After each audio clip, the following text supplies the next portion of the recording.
E você mencionou também aquela fuga para o Egito, o Herodes atrás, dos primogênitos ou dos meninos, bebês, enfim, me conta, me lembra aí um pouquinho da história, que Ah, tem muito sim. tempo que eu estudei essa parte, enfim, meu catecismo ficou há 30 anos aí atrás. Então, Essa, comenta um pouco sobre isso aí para nós, né? sim, essa história se encontra ali no Evangelho de Mateus, né? Que é mencionado que no momento em que os sábios do Oriente, que provavelmente eram sacerdotes zoroastristas, né? Eles teriam chegado, então, ao encontrado Herodes e perguntado onde está o menino, o rei que nasceu aqui, que iria governar a região ali da Judéia, o Messias. Então, é identificado que, como essa criança teria nascido, Herodes teria mandado matar todas as crianças ali daquela região que tivessem 2 anos para baixo. Então, quem tem 2 anos para baixo disso iria morrer a fio da espada. E por conta disso, em sonho, então José indica que a sua família deveria fugir e eles fogem para o Egito. É o que menciona essa história, justamente para poder sair dessa perseguição que Herodes estava ali desencadeando contra todas as crianças. Mas primeiro problema histórico que nós temos em relação a aquilo que é mencionado ali em Mateus é que Lucas não menciona essa tradição de que Jesus teria fugido para o Egito. Que aí nós temos um primeiro problema em relação à historicidade desse evento. E um outro problema também é que não existe nenhuma outra fonte histórica antiga que mencione que Herodes teria matado todas as crianças de 2 anos para baixo, o que teria certamente gerado assim uma indignação imensa em toda a população. Deveria estar escrito em algum material. E Flávio Joséfo não menciona, por exemplo, nada disso, da perseguição de crianças sendo assassinadas de 2 anos para baixo. Então, é por isso também que os historiadores rejeitam esse tipo de alegação e consideram que isso também é uma criação teológica posterior. Sim, e aí com que finalidade? O que isso provaria ou indicaria? O objetivo é justamente também teológico em relação a uma profecia que eu só não lembro agora se está em Zacarias ou Oséias. É um dos 12 profetas Uhum. menores que ela se encontra, que menciona Uhum. que do Egito chamei meu filho. Então, o objetivo de construir essa história é justamente para tentar se encaixar com isso, porque do Egito chamei meu Ah, filho, tá. então Jesus volta do Egito para ali, então, exercer posteriormente seu ministério ali na terra da Galiléia e também da Judéia. Então, tinha Ah. esse objetivo teológico.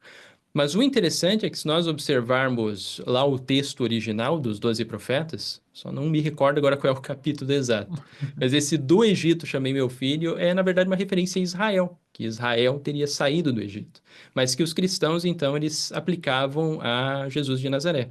Geralmente quase tudo que Uhum. eles observavam ali na parte dos escritos dos profetas, dos salmos, de provérbios, eles tentavam encaixar com alguma coisa relacionada à vida de Jesus ou criavam uma história para se encaixar com isso. Então era algo bem comum no cristianismo antigo eles fazerem isso. E isso é um alerta às pessoas que encaram a Bíblia, ou mais especificamente o Novo Testamento, como textos históricos, relatos Sim, fidedignos, totalmente acurados do que aconteceu. Havia interesses teológicos, políticos, enfim, não dá para a gente tomar aquilo ali ao pé da letra, né, Jonathan? Tem que haver todo um sim, sim. trabalho mais cuidadoso, ouvir os historiadores um pouquinho, contextualizar sobre quem escreveu, com que propósito aqueles textos, para a gente chegar a conclusões um pouco mais razoáveis, então, né? Sim, sim. Existem até alguns pesquisadores que já tentaram elaborar, que já escreveram livros tentando identificar o que teria de plausibilidade histórica nos evangelhos ali sobre Jesus de Nazaré.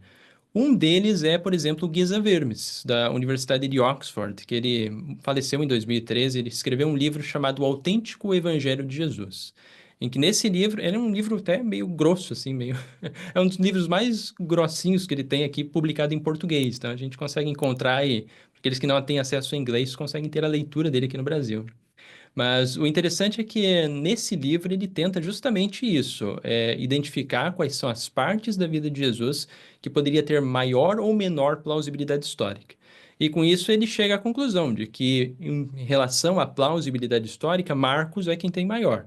É possível, talvez, que cerca de 40% do Evangelho de Marcos tenha relatos que são historicamente plausíveis relacionados à vida de Jesus.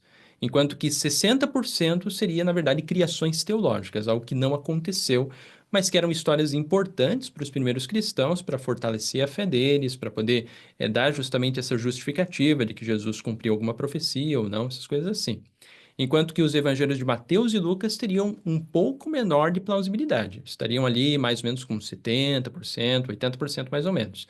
E o evangelho de João seria o último. Talvez com só assim, 90% seria aquilo que teria sido inventado, enquanto 10% é o que foi, que tem plausibilidade histórica, né? Então, é uma questão que nós devemos realmente ter em consideração, né? Ter também cautela quando nós estamos pesquisando sobre o Jesus histórico. E é claro que existem também historiadores que são ainda mais céticos do que o Geza Vermes, consideram que essa porcentagem seria ainda muito maior de criações fictícias, enquanto que o Jesus histórico real seria muito menor. É interessante que tem alguns que defendem, né, que eu só não me recordo agora exatamente quais são os nomes desses, mas Bart Ehrman chega a mencionar isso e também Geza Vermes, que existem alguns historiadores, alguns grupos que defendem que a única coisa que a gente pode saber do Jesus histórico é que ele provavelmente foi batizado por João Batista e que ele morreu na crucificação. Fora disso, nós não temos como saber quase nada com certeza, né? Então, reduziria ainda muito mais, né? Mas, assim, é uma visão até um pouco extremista, porque muito provavelmente a gente tem ali, sim, nos evangelhos, várias questões bastante plausíveis da história de Jesus, só que a gente não tem como saber com certeza o que é qual. A gente tem que somente elaborar, isso daqui é mais plausível, isso daqui é menos, por quê? Então, é um debate que ocorre entre os historiadores em que não se tem uma concordância plena, né? É um debate realmente grande porque não tem como ter uma absoluta certeza sobre o que tem ali.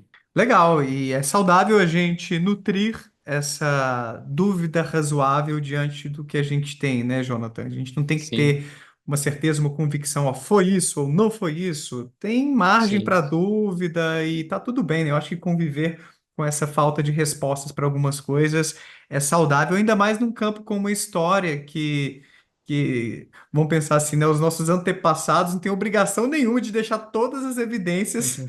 para a gente Sim, consultar posteriormente e chegar às conclusões mais desejáveis a respeito do que rolou, né? Então a gente tem que sim. nutrir essa dúvida saudável mesmo. E aí, bom ou não, aqui é o Daniel Gontijo, espero que você tenha curtido esse corte. Clica aqui para ver a live completa lá no meu canal principal e para ver mais vídeos nessa pegada, não deixa de se inscrever por lá e por aqui também. Um abraço, tchau!